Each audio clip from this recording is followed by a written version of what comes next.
Hello dear students, today I am going to discuss basics about physiotherapy which involve definition, objective, scopes and intervention. So let us discuss one by one. Let us understand what is definition of physiotherapy. Physiotherapy is a treatment to restore, maintain and make a most of the child's mobility, function and well-being. Okay, so restoring, that means lost part of the child can be restored back, or rehabilitating, and maintaining for the long run. That is your physiotherapy. Physiotherapy helps through physical rehabilitation, as I said. If you had some injury, or health issue or fitness, that also where you use these physiotherapy modalities. Objectives of physiotherapy: it helps to restore the movement and the normal body function in the case of illness. When the children with disability have some injuries. So what is illness? Illness is a disease which you need to remember, an injury which is caused due to a damage due to an accident.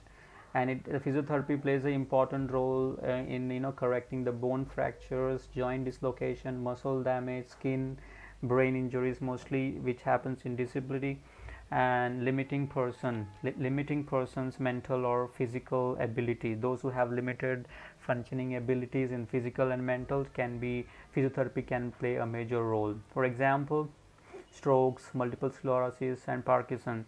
These are the major area where physiotherapy work. Now let us see the scope. Physiotherapy people has a great impact in a general musculoskeletal disorder, sport physiotherapy.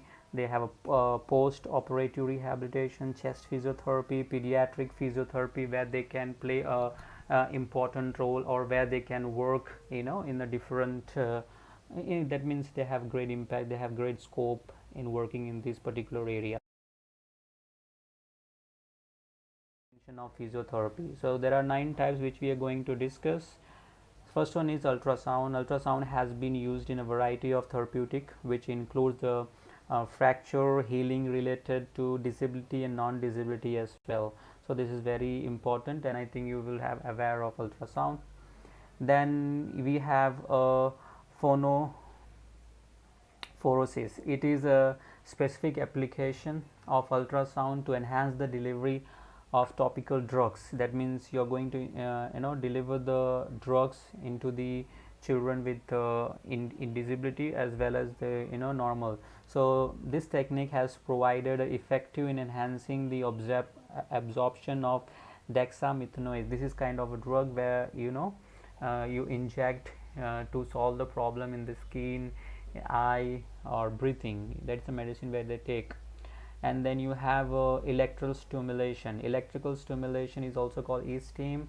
Is a general term for several modalities that involve the electrodes for the skin. This modality can be used for the both pain relief and functional movement. Most of the time you can see in the neurological disorder like intellectual disabilities and autism spectrum disorder, so they are used most of the time, but it's very rare. The fourth one, inotophorosis, similar to the phonophorosis. So inotophorosis is a type of e-steam which used to administer the medicine. Okay, the electrical current helps to push the topical drugs through the skin and into the bloodstream. Okay, so typically in order to reduce the inflammation, prevent the muscle breakup with the normal deposit. So these all technology used by the physiotherapists to cure such people. Then you have a transcutaneous electrical nervous stimulation. So commonly it refers as TENS. So this also helps the electrical nerve stimulation. This is a type of e-steam which is used to manage the acute or chronic pain. While research haven't concluded its exact mechanism of action in the field of disability, but it is said that sending the non-painful stimuli through the injured tissue and into nervous system. So there are a lot of technology, but it has been not proven, so that's why they don't focus on this kind of technology. Then a heat.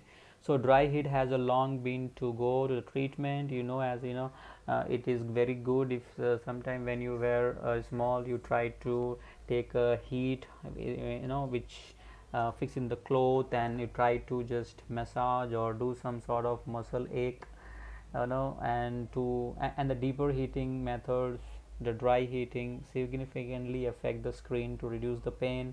Sometimes you take a steam bath, that is also kind of a where you can reduce the pain. So this kind of things, heat can also be a major importance and major intervention to deal with the such kind of difficulties.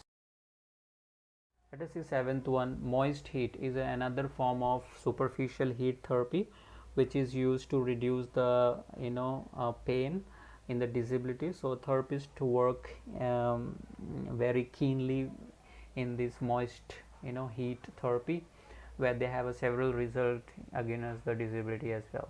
So cold, as you know, is an ice therapy which is used to reduce the blood flow during the acute phases of healing. So it can also reduce the temporarily prevent swelling, injuries, joints. So I think it's a great modality to improve the things, difficulties. And then ninth one is a light therapy, where you involve lot of laser application to reduce the pain. So it can be implemented for the person with disability as well, to reduce their, like for example, like back pain or any other kind of pain when the disabilities has.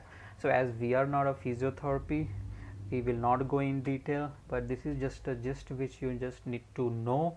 And sometime like cold or heat therapies you can apply at home, as well as with the minor what do you say knowledge, even you can do it at home. Some modalities you can do.